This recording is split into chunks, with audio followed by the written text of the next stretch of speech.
Bonjour Jean-Georges. Bonjour Mario. Alors nous arrivons à la fin de l'année 2021. Quel bilan tirez-vous cette année à la Financière de l'Échiquier? Encore une très belle année à la Financière de l'Échiquier avec toujours un très bon momentum en termes de collecte, particulièrement sur nos fonds thématiques, avec deux fonds que nos partenaires CGP connaissent bien maintenant. Je veux bien sûr parler d'Échiquier World Next Leader, le fonds multithématique Smid Cap International, et puis Échiquier Artificial Intelligence, fonds qu'on a lancé, première société de gestion française à avoir lancé un fonds pur sur cette thématique en juin 2018 et qui vient de passer le milliard d'actifs sous gestion. Donc un grand merci à l'ensemble de nos partenaires pour la confiance qui nous témoignent sur ces expertises thématiques. Merci Jean-Georges. Alors la Financière de l'Échiquier est très connue pour notamment ses fonds actions.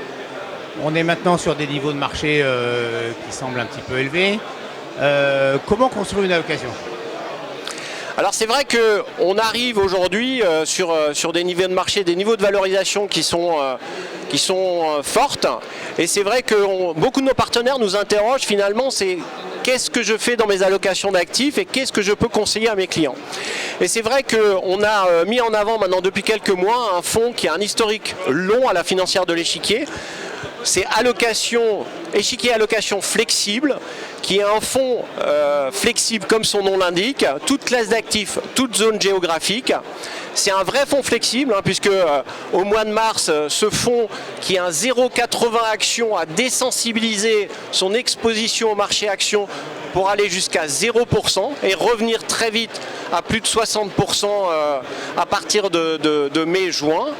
Et puis surtout, et je pense que ça a beaucoup de valeur dans le contexte actuel, c'est un fonds qui est à l'heure actuelle positionné en duration négative, donc il est short taux sur le 10 ans allemand et sur le 2 ans américain.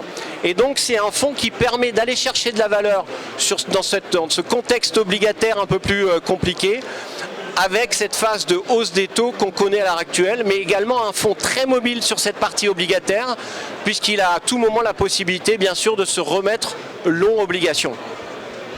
Merci. Pour terminer, Jean-Georges, un sujet en particulier que vous aimeriez évoquer? Alors, deux sujets, Mario. Le lancement, bien sûr, d'Échiquier Space, qu'on a lancé au début juin de cette année. Donc, premier fonds sur cette thématique spatiale en Europe, et c'est vraiment une thématique dont on est vraiment au tout début de l'histoire. On le voit maintenant quasi quotidiennement, il n'y a pas une journée sans qu'on ait une information sur ce qui est en train de se passer dans cette industrie à l'heure actuelle.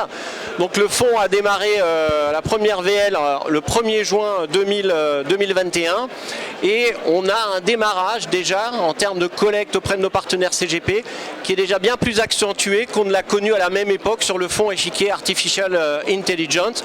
Donc ça c'est vraiment dans cet environnement des fonds thématiques.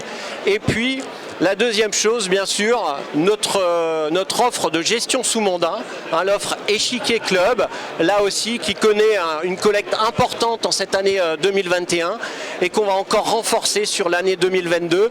On est vraiment convaincu que notre offre, que ce soit avec des feeds, que ce soit au sein de comptes titres, au sein de PEA, on a 8 ans d'historique de performance maintenant, une équipe qui est parfaitement rodée sur cette partie gestion sous mandat et on est vraiment ravis de continuer à prôner cette gestion sous mandat auprès de nos partenaires CGP.